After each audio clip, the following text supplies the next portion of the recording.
এটা বিজেপি নিজে তৈরি করে মিডিয়াকে খাইয়ে দেয়।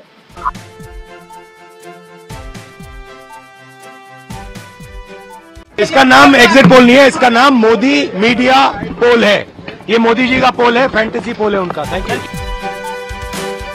ভোট গ্রহণ পর্ব শেষ হয়ে গেছে। সপ্তম দফার ভোট, শেষ দফার ভোট শেষ হয়েছে 1 জুন, আপনারা জানেন। এবং তারপরে আমরা দেখেছি সেদিন সন্ধ্যাবেলার পর থেকে বিভিন্ন এক্সিট পোল আমরা দেখেছি, এবং ভারতবর্ষের যতগুলো এক্সিট পোল আমরা দেখেছি সবকটাতেই আপনারা দেখেছেন যে নরেন্দ্র মোদীর বিজেপি যে তৃতীয়বারের জন্য ক্ষমতায় আসছে সেটা একেবারে পরিষ্কার করে বলে দেওয়া হয়েছে।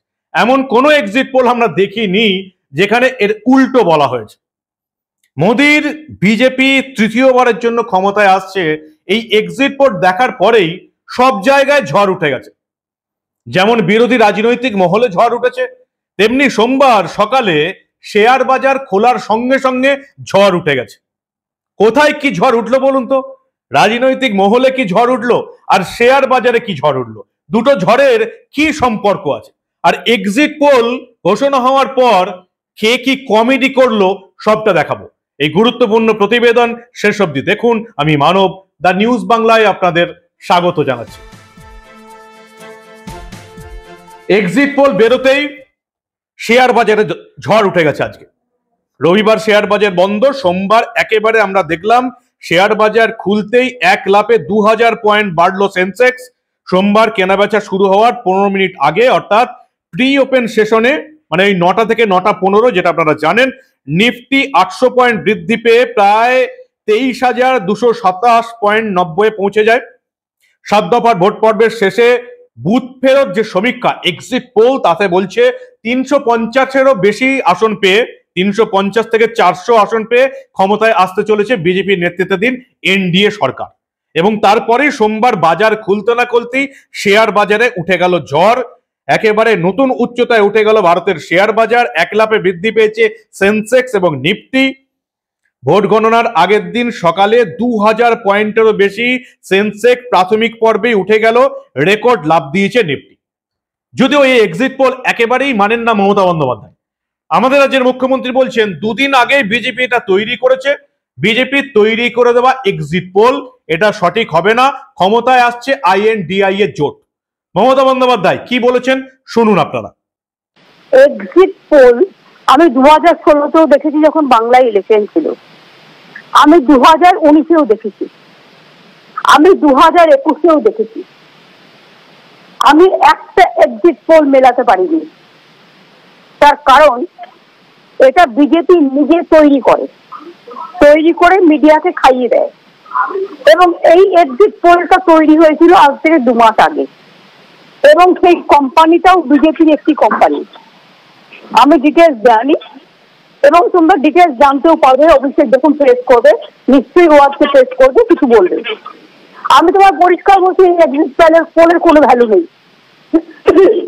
ঘরে বসে বসে টাকা দিয়ে বিজেপি কিছু লোক পোষে। আপনারা জানেন এই যে সেন্সেক্স এবং নিফটি, বোম্বে স্টক এক্সচেঞ্জ এবং ন্যাশনাল স্টক এক্সচেঞ্জের যে সূচক, এদের ওঠা পড়ার উপর নির্ভর করে শেয়ার বাজার এবং শেয়ার দর। এক্সিট পোলের ঘটনা সামনে আসার পর মোদী সরকার তৃতীয়বারের জন্য ক্ষমতায় আসছে, এই রিপোর্ট প্রকাশ্যে আসার পরে কিন্তু সোমবার সকালে শেয়ার বাজার, শেয়ার দর হু হু করে বাড়তে শুরু করেছে। শুধু শেয়ার বাজার নয়, আমরা গত শনিবার যেদিন শেষ দফার ভোট ছিল, সেদিন সকালেই আমরা দেখলাম যে এই যে জিডিপি, দেশের জিডিপির যে বৃদ্ধির হার, সেটাও দাঁড়িয়েছে 7.8%। অর্থাৎ ভোটের মাঝেই, একেবারে শেষ দফার ভোটের আগেই ভারতীয় অর্থনীতিতে একটা বড় স্বস্তি এসেছিল। 2023-24 অর্থবর্ষে বার্ষিক বৃদ্ধির হার পৌঁছালো প্রায় 8.2%। এটাও একটা ভারতীয় অর্থনীতির পক্ষে একটা বড় দিক। চীন যে তথ্য প্রকাশ করেছে তাতে দেখা গিয়েছে যে তাদের প্রথম 3 মাসের হিসেব হচ্ছে মাত্র 5.3%। সেদিক দিয়ে দেখতে গেলে যে প্রতিবেশী দেশের তুলনায় সবচেয়ে বড় এই মুহূর্তে আমাদের প্রতিদ্বন্দ্বী, তাদের তুলনায় আমরা জিডিপির হার বৃদ্ধিতে অনেকটাই এগিয়ে আছি। 31শে মে প্রকাশিত রিপোর্টে এটাও জানা গিয়েছে যে রিজার্ভ ব্যাংকের যে অনুমান, সেই অনুমানকেও 6.9%কে ছাপিয়ে গিয়েছে নতুন পরিসংখ্যান। এবং শুধু তাই নয়, যে দেশের অর্থনীতি আরো একটা যেটার উপর নির্ভর করে, যে দেশটির বৈদেশিক মুদ্রার যে ভান্ডার, সেদিকে লক্ষ্য রেখে দেখা যাচ্ছে যে আমাদের বৈদেশিক মুদ্রার রিজার্ভ যেটা দাঁড়িয়েছে সেটা হচ্ছে $648 বিলিয়ন, $648 বিলিয়ন। গত সপ্তাহের তুলনায় $2 বিলিয়ন সামান্য পতন হয়েছে, কিন্তু এই পতন ছাপিয়ে জিডিপি বৃদ্ধির যে পরিসংখ্যান সেটা দেশের আর্থিক বৃদ্ধিকেই সুস্পষ্ট করে তুলেছে। আর এবার দেখলাম যে এই যে এক্সিট পোল সেটা আসার পর শেয়ার বাজারের দরও হুড় করে বেড়ে গেল।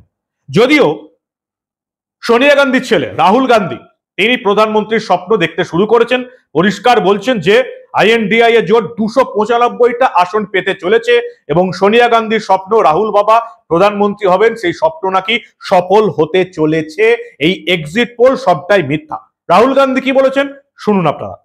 इसका नाम एग्जिट पोल नहीं है, इसका नाम मोदी मीडिया पोल है। ये मोदी जी का पोल है, फैंटेसी पोल है उनका। Thank you. कितनी सीटें आ रही हैं आपके हिसाब से? सिद्धू मूसेवाला का सॉन्ग सुना आपने? 295। রাহুল গান্ধী বলছেন তিনি প্রধানমন্ত্রী হবেন, 295টা আসন পেতে চলেছে ইন্ডি জোট।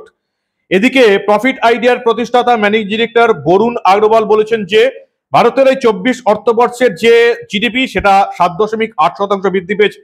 এদিকে আবার এক্সিট পোলের পর ভোট গণনার যে ফলাফল সেটার মোটামুটি একটা আভাস পাওয়ার পর, যে আভাস হচ্ছে যে মোদী সরকার তৃতীয়বারের জন্য ক্ষমতায় আসছে, সেটার পরে শেয়ার বাজার একটু ঝড় উঠেছে এবং শেয়ার বাজারের শেয়ার দর বৃদ্ধি পেয়েছে, শেয়ার বাজারে একটা বড় ঝটকা লেগেছে। অর্থাৎ দেখা যাচ্ছে যে মমতা বন্দ্যোপাধ্যায়, অভিষেক বন্দ্যোপাধ্যায়, রাহুল গান্ধী, অন্যান্য বিরোধী নেতারা যাই বলুন না কেন, এক্সিট পোলে নরেন্দ্র মোদী সরকারের ক্ষমতায় আসার ঘটনা সামনে আসার পরেই কিন্তু শেয়ার বাজারে বড় ধাক্কা লেগেছে এবং সেই ধাক্কা অবশ্যই ভালোর দিকে। শেয়ার বাজার চচ্চর করে বাড়ছে, ঝড় উঠে গেছে শেয়ার বাজারে। ওই যে প্রথমেই যেটা বললাম, এক্সিট পোল ঘোষণা হবার পর দুদিকে ঝড় উঠলো। একটা হচ্ছে বিরোধী দলের রাজনৈতিক যে ব্যাপারগুলো আছে, সেই বিরোধী দলের ঝড় উঠে গেছে। তারা এখনো আগামীকাল ভোট গণনা, তার আগে এখনো অব্দি তারা দাবি করে যাচ্ছেন এই এক্সিট পোলের সবকটা হচ্ছে বিজেপির পোল, অর্থাৎ বাকি সমস্ত এক্সিট পোল হচ্ছে বিজেপি তৈরি করিয়েছে। কিন্তু এরা জানে না যে বিজেপির বিরোধী অনেকগুলো চ্যানেলই কিন্তু এই এক্সিট পোল করেছে এবং সেখানেও নরেন্দ্র মোদীর বিজেপি এগিয়ে আছে। আর সেই ঝড় আজকে লাগলো শেয়ার বাজারেও, শেয়ার দর হুড় করে বাড়তে শুরু করলো। অর্থাৎ শেয়ার বাজারও চাইছে যে এক্সিট পোল যেটা হয়েছে সেটাই সত্যি হোক। আপনারা কি বলেন? আপনাদের মূল্যবান এবং গুরুত্বপূর্ণ মতামত জানান দা নিউজ বাংলার কমেন্ট সেকশনে।